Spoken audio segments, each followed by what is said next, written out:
on est au Festival Digital, Futur en scène, et dans le cadre de ce festival, on a trouvé Ami qui peut nous faire une démonstration des produits de la société. Tu vas te présenter et de dire ce que vous faites, et on va voir ça tout de suite, donc puisse comprendre ce qui est actuellement innovant dans le digital. Ça sera parti. Alors, moi je suis Xavier Dorémus, bonjour à tout le monde. Je suis chef de produit chez Santec, qui est une société qui compte 10 personnes, 14 personnes. On a grandi et on existe depuis 2012 et on est éditeur de logiciels de santé. Et ce que je vous montre là, c'est ce qu'on espère être le nouveau carnet de santé qui serait utilisé par tout le monde. En fait, c'est une application qui est simple en apparence, puisque la seule interaction qu'on a avec l'application, l'interaction principale, c'est une liste de choses à faire. Alors là, forcément, elle est un petit peu polluée de toutes les démonstrations qu'on fait depuis ce matin, parce que Futur en scène est très fréquenté. Mais il y a deux éléments de base. C'est tout d'abord pouvoir gérer les consultations avec des professionnels de santé. Soit je réponds à des suggestions que la liste me fait, par exemple, être sûr d'aller voir le dentiste au moins une fois par an, aller voir le gynécologue quand je suis une dame, ou être sûr de faire tous mes contrôles, mes dépistages quand je suis un homme ou une dame qui commence à vieillir. Et puis, je peux aussi bien sûr créer des événements à la main. Donc par exemple, je vais aller créer une consultation. Je viens d'avoir mon médecin au téléphone qui me dit « Eh bien très bien, on se voit demain, le 13 juin, on se voit à 1h de l'après-midi. Et puis, qui est-ce que je vais voir ? Moi je vais voir Gérard Malaudan, qui est mon dentiste. Donc là j'ai une liste de professionnels de santé que j'enrichis au fur et à mesure, mais une fois que je les ai saisis, c'est saisi pour de bon.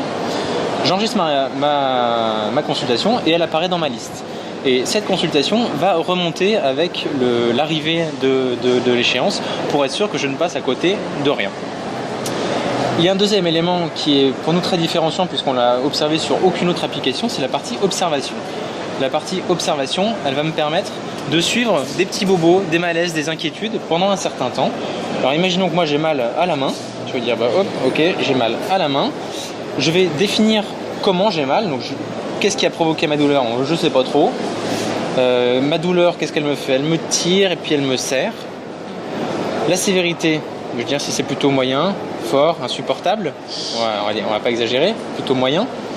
Et je vais dire quel est l'aspect temporel de ma douleur, depuis combien de temps j'ai mal, si c'est par crise, c'est plutôt le matin, le midi, le soir, ou si c'est tout le temps. Pour faire simple, on va faire tout le temps. J'ai un résumé de cette observation et quand je vais l'enregistrer, dans ma liste, il va y avoir toute la liste des observations que j'ai déjà faites jusqu'à maintenant. Donc je vais en prendre une autre par exemple, et on va me demander par rapport à la dernière fois, comment ça va? Je vais dire ça va plutôt mieux, c'est pareil ou ça va moins bien. Et je vais pouvoir dire est-ce que je veux continuer à suivre cette observation ou non. Donc là oui, ça va moins bien parce que j'ai fait du sport et j'aurais peut-être pas dû. Et quand j'enregistre cette observation là, je vois l'ensemble de l'historique. Alors c'était laquelle? Hop, on va la retrouver. Une qui a bien avancé, c'était celle-là. Je vois tout l'historique de ce que j'ai saisi depuis la création de l'observation jusqu'à l'évolution au quotidien. Et si je vois que ma douleur ne cède pas spontanément, que ça devient assez critique, je vais pouvoir aller voir mon médecin, je vais dire docteur, regardez, ma douleur elle est comme ça, elle a évolué comme ça, qu'est-ce que vous pouvez faire pour moi? Et de cette manière-là, on crée une prise de conscience de la santé, de qu'est-ce qu'on peut faire pour sa santé, comment est-ce qu'on s'en occupe bien, et on vient enrichir le dialogue avec le médecin. Voilà, premier aperçu. Pour voir d'autres choses, l'application est ouverte en bêta-test sur l'atelier de SFR, atelier.sfr.fr. Vous pouvez aller voir le site mieuxvautprévenir.fr pour vous inscrire, pour voir plein d'informations, être inscrit à la newsletter, ce que vous avez fait, Twitter, hashtag mieuxvautprévenir, voilà.